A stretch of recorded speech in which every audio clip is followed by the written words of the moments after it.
देखो पिछली क्लास में हम पढ़ चुके हैं जितने कोशिका के कोशिकांग थे, सारे कोशिकांग जितने होते हैं कोशिका के अंदर सभी को हम डिस्कस कर चुके हैं। और इस क्लास में देखेंगे कि कोशिका के टाइप्स, कोशिका के प्रकार के बारे में यहाँ पे बात करते हैं। तो देखते हैं कितने प्रकार होते हैं कोशिका के। तो यहाँ पे दिया गया है क्या, सेल। तो सेल है जो कोशिका के कितने प्रकार होते हैं, 2 प्रकार होते हैं। 2 प्रकार किसके आधार पर बांट दिया गया था, कोशिका में केंद्रक की जटिलता के आधार पे। केंद्रक की जटिलता के आधार पे 2 पार्ट में इसको डिवाइड कर दिया गया। इसके 2 प्रकार बना दिए गए, एक प्रोकैरियोटिक कोशिका या एक प्रोकैरियोटिक कोशिका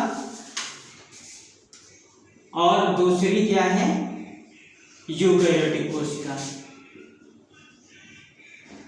तो क्या हम देखते हैं यहाँ पे कौन सी प्रोकैरियोटिक कोशिका होती है और कौन यूकैरियोटिक कोशिका होती है। तो यहाँ पे देखो एक जो प्रोकैरियोटिक है, प्रो में ही लिखा है जो प्रोकैरियोटिक कोशिका, इसमें प्रो का मतलब होता है प्रिमिटिव या इसको बोलते हैं क्या, एंशिएंट। क्या बोलते हैं, प्रिमिटिव या एंशिएंट बोलते हैं। और कैरियोटिक से बना है क्या, कैरियोन। कैरियोन का मतलब क्या होता है, न्यूक्लियस। न्यूक्लियस का मतलब केंद्रक। क्या होता है, केंद्रक। तो जिसमें प्रिमिटिव का मतलब प्राचीन, मतलब आदिकाल का, एंशिएंट का मतलब प्राचीन, जिसमें आदिकाल का मतलब बहुत पुराने समय का, मतलब जो केंद्रक पाया जाता है। तो वो कौन सी कोशिकाएं होती हैं, प्रोकैरियोटिक कोशिकाएं होती हैं। इसमें पूर्ण विकसित केंद्रक नहीं पाया जाता है, और इसमें पूर्ण विकसित केंद्रक नहीं पाया जाता है। और ये जो होती हैं, तो देखो यूकैरियोटिक में यू का मतलब होता है ट्रू। ट्रू का मतलब क्या होता है, सत्य। क्या होता है, सत्य। और यहाँ पे कैरियोटिक का मतलब होता है कैरियन, और कैरियन मीन्स क्या होता है, न्यूक्लियस। क्या होता है, न्यूक्लियस।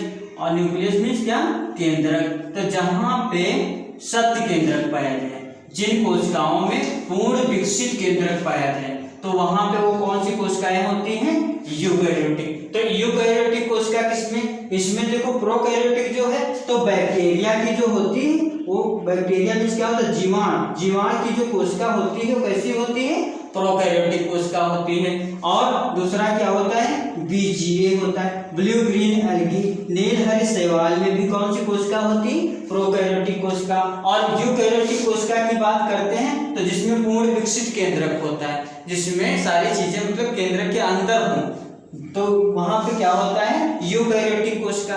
अब यूकैरियोटिक कोशिका किसकी होगी, तो जितने यहाँ पे इंसान दिखाई देते, जितने जंतु, तो इसमें एनिमल सेल भी आती है। कौन सी, एनिमल। जैसे क्या देखते हो, जो हमको आसपास दिखाई देते हैं, पेड़ पौधे दिखाई देते हैं और जीव जंतु जितने दिखाई देते हैं, सभी की कोशिका कौन सी होती है, यूकैरियोटिक कोशिका होती है। तो यहाँ पे कौन सी कोशिका होती है, यूकैरियोटिक कोशिका। और यहाँ पे हम देखेंगे तो इतना समझ में आ गया होगा। अब देखेंगे इसमें क्या क्या डिफरेंस होते हैं, ठीक। अब देखो यहाँ पे क्या देखते हैं हम कि क्या प्रोकैरियोटिक कोशिका में क्या अंतर होता है और यूकैरियोटिक कोशिका में क्या अंतर होता है, क्या कौन कौन से अंग होते हैं इसमें पाए जाते हैं और इसमें नहीं पाए जाते हैं, क्या डिफरेंस होता है। तो यहाँ पे देखो क्या है, जो सेल होती है, सेल में देखा था कि पूरे में जो पदार्थ भरा हुआ था, जो सेल थी, सेल में जो पूरा पदार्थ भरा हुआ था उसको क्या बोलते थे, प्रोटोप्लाज्म, जीवद्रव्य बोलते थे। क्या, जीवद्रव्य। ये जो जीवद्रव्य होता है, इसकी जो प्रोकैरियोटिक सेल होती है, जो प्रोकैरियोटिक सेल होती है उसमें पूरे में केवल साइटोप्लाज्म के रूप में पाया जाता है। किस रूप में पाया जाता है, साइटोप्लाज्म के रूप में पाया जाता है। और जो यूकैरियोटिक कोशिका होती है, इसमें देखो जो कोशिका होती है ये 2 भागों में बढ़ जाता है। जो प्रोटोप्लाज्म होता है तो यूकैरियोटिक सेल में 2 भागों में बढ़ जाता है। इधर वाले को क्या बोलते हैं, साइटोप्लाज्म, कोशिका द्रव्य। और जो इसके अंदर पाया जाता है न्यूक्लियस के अंदर, उसको क्या बोलते हैं, न्यूक्लियोप्लाज्म बोलते हैं। तो यहाँ पे जो प्रोटोप्लाज्म है, तो प्रोकैरियोटिक कोशिका में क्या होता है, केवल साइटोप्लाज्म के रूप में पाया जाता है, और जो यूकैरियोटिक सेल होती है उसमें दो भागों में डिवाइड हो जाता है। एक देखो न्यूक्लियस बीच में है, तो न्यूक्लियस के बाहर जो होता है उसको साइटोप्लाज्म, और जो न्यूक्लियस के अंदर पदार्थ पाया जा रहा है उसको क्या बोलेंगे, न्यूक्लियोप्लाज्म। और इसमें तो बात हो गई कि इसमें पूर्ण विकसित केंद्रक नहीं पाया जाता है। जो पूर्ण विकसित केंद्रक नहीं पाया जाता तो इसमें केंद्रक है ही नहीं, तो दो भागों में बटेगा क्या, तो ऐसे पूरे में जो पदार्थ ऐसे भरा रहता उसी को क्या बोलते हैं, जो प्रोटोप्लाज्म होता है उसी को साइटोप्लाज्म बोलते हैं। और यहाँ पे देखो क्या दो भागों में बट गया, जो बाहर वाला पदार्थ था उसको साइटोप्लाज्म, और जो केंद्रक के अंदर था उसको क्या बोलते हैं, न्यूक्लियोप्लाज्म। और इसमें देखते हैं क्या, न्यूक्लियस, तो न्यूक्लियस प्रोकैरियोटिक कोशिका में क्या होता है, एब्सेंट होता है, एब्सेंट होता है।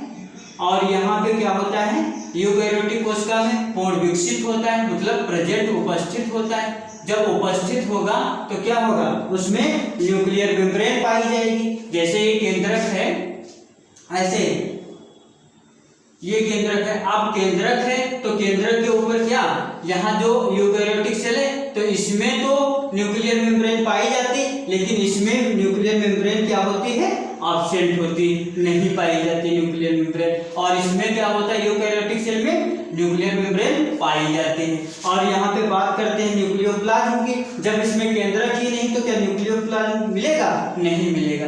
और इसमें जब केंद्रक है तो केंद्रक के अंदर न्यूक्लियोप्लाज्म पाया जाता है, उपस्थित होता है। और यहाँ फिर बात करते हैं किसकी, न्यूक्लियोलस की। जब केंद्रक ही नहीं तो न्यूक्लियोलस भी नहीं, और इसमें जो केंद्रक है तो इसके अंदर छोटी छोटी केंद्रिका पाई जाती है, यहाँ पे उपस्थित होती है। और फिर देखते हैं क्या, क्रोमैटिन नेटवर्क की। यहाँ पे जब केंद्रक ही नहीं तो क्रोमैटिन नेटवर्क कहाँ, वो भी उपस्थित नहीं। और यहाँ पे जो यूकैरियोटिक सेल होती है इसमें पाया जाता है, क्रोमैटिन मतलब उपस्थित होता है। और फिर देखते हैं क्रोमोसोम। जो क्रोमोसोम होते हैं इसमें होते हैं, लेकिन ऐसे बिखरे हुए पड़े होते हैं। ऐसे कोशिका में जो कोशिका द्रव्य होता है उसमें ऐसे बिखरे हुए पड़े होते हैं, बिना हिस्टोन प्रोटीन के। और इसमें क्या होता है, बाकायदा एक साथ लिपटे होते हैं, जिससे हिस्टोन प्रोटीन से लिपटे हुए पाए जाते हैं इसमें। तो और फिर अगला देखते हैं क्या, राइबोसोम। जो प्रोकैरियोटिक सेल होती है इसमें राइबोसोम पाए जाते हैं, लेकिन कौन से पाए जाते हैं, केवल 70S मतलब 70S प्रकार के राइबोसोम पाए जाते हैं। और इसमें दोनों प्रकार के पाए जाते हैं, 80S प्रकार के और 70S प्रकार के भी पाए जाते हैं। 70S प्रकार के कहाँ पे पाए जाते हैं, इसमें माइटोकॉन्ड्रिया में पाए जाते हैं। और फिर देखते हैं क्या, रिस्पायरेशन। तो रिस्पायरेशन इसमें कहाँ पे होता है, तो इसमें जो प्लाज्मा मेम्ब्रेन होती है, क्योंकि इसमें माइटोकॉन्ड्रिया पाई ही नहीं जाती। जो प्रोकैरियोटिक सेल होती है उसमें माइटोकॉन्ड्रिया नहीं होती। जब माइटोकॉन्ड्रिया नहीं होती तो इसमें जो प्लाज्मा मेम्ब्रेन होती, कोशिका झिल्ली होती, वही फोल्ड होके जैसे ऐसे है, यही फोल्ड होके क्या बना देती है, अंदर मीजोसोम बना देती। तो इसमें रिस्पायरेशन, प्रोकैरियोटिक सेल में रिस्पायरेशन कैसे होगा, श्वसन किसके द्वारा होगा, तो मीजोसोम के द्वारा होगा। किसके द्वारा, मीजोसोम के द्वारा। और इसमें जो यूकैरियोटिक सेल होगी उसमें जो रिस्पायरेशन होता है तो इसमें तो माइटोकॉन्ड्रिया पाई जाती है, इसमें माइटोकॉन्ड्रिया पाई जाती है, तो इसमें माइटोकॉन्ड्रिया के द्वारा रिस्पायरेशन होगा। तो इतनी बात समझ में आई होगी कि क्या डिफरेंस है, क्या प्रोकैरियोटिक कोशिका में है और क्या यूकैरियोटिक, दोनों के बीच में आपको डिफरेंस पता चल गई होगी। ठीक, इतना समझ में आया।